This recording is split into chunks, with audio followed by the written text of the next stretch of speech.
बिस्मिल्लाहिर्रहमानिर्रहीम अस्सलाम वालेकुम जी। तो स्टूडेंट्स आज मैं एक्सरसाइज 4.2 का क्वेश्चन नंबर 1 सॉल्व करेंगे। तो क्या कह रहा है, हमने इसे फैक्टराइज करना है, ठीक है जी। तो अगर आप गौर से देखें तो हमारे पास ये भी एक स्क्वायर बन रहा है। तो किसका स्क्वायर होता है, 2 का स्क्वायर इक्वल किसके होता है, 4 का इक्वल होता है, ठीक है जी। अगर हम x का स्क्वायर सारे का होल स्क्वायर ले लें तो किसके इक्वल होता है, x की पावर 4 का इक्वल होता है, ठीक है। तो फिर हम लोग इसे लिख सकते हैं ना ऐसे, 2x का स्क्वायर सारे का स्क्वायर सेम लाइक हमारे पास क्या है 81 किसके इक्वल होता है, 9 के स्क्वायर के इक्वल होता है। तो फिर हम लोग इसे 9y की पावर 2 सारे की पावर 2 लिख सकते हैं, बिल्कुल लिख सकते हैं, ठीक है जी। इसे अब यहाँ पे अगर आप गौर से देखें तो यहाँ पे हमारे पास एक फार्मूला बन रहा है, क्या है जी, a प्लस बी का स्क्वायर इक्वल किसके होता है, a square plus B square plus 2a and b, ठीक है जी। अब यहाँ पे हमारे पास इसे हमने a कंसिडर कर लिया, इसे हमने b कंसिडर कर लिया, ये आपको समझाने के लिए लिख रहा हूँ, ठीक है जी।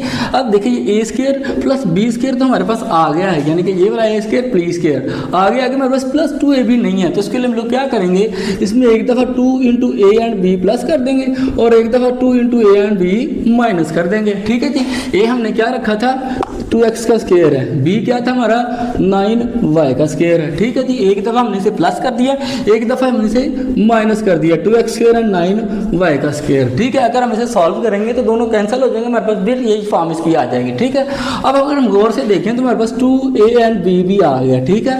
यानी कि हमारा एक फार्मूला कंप्लीट हो गया, ये वाला a square plus b square plus 2ab, ये a स्क्वायर है, ये b स्क्वायर है प्लस 2ab कंप्लीट हो गया।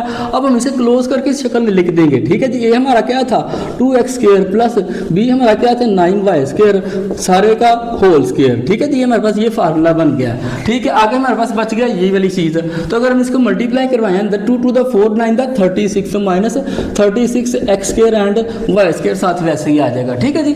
अब अगर हम यहाँ पे गौर से देखें तो 36 भी किसी का स्क्वायर है, किसका 6 का स्क्वायर है। तो फिर हम लोग इसे ऐसे लिख सकते हैं ना, 2x square plus 9y square वैसे ही आ जाएगा साथ होल स्क्वायर माइनस 36 यानी 6 का स्क्वायर हो तो हमारे पास 36 हो जाता है, आगे x एंड y साथ वैसे ही आ जाएगा। अगर हम यहाँ पे भी आप गौर से देखें तो ये भी हमारे पास एक फार्मूला बन रहा है, कौन सा, a square minus b square बन रहा है। इसे हम a के कंसीडर कर लिया, इसे हमने b कंसीडर कर लिया, तो a स्क्वायर है ये माइनस b का स्क्वायर है, ये भी हमारे पास एक फार्मूला है, a square minus b square equal किसके होता है, a plus b into a minus b के इक्वल होता है, ठीक है। अब ये वाली शक्ल तो हमारे पास आ गई है, ये वाली a square minus b square, हमने इसको इस फॉर्म में लेके आना है, 2x square plus 9y square, ये हमारे पास क्या है a, आगे b क्या है प्लस 6xy, ठीक है जी। ये हो गया हमारा a प्लस b, आगे फिर a माइनस b हमने करना है, तो a हमारे पास क्या है 2x square plus 9y square, ये a है, आगे b क्या है हमारा माइनस 6x एंड y, ठीक है जी। ये आपका सिंपल इसका आंसर है, ठीक है स्टूडेंट। बहुत ज़्यादा आसान था, अगर आपको समझ आ गई तो कमेंट सेक्शन में लाजमी लिखें और कंप्लीट एक्सरसाइज देखने के लिए हमारे channel easy math by doctor Shahid को सब्सक्राइब कर लें।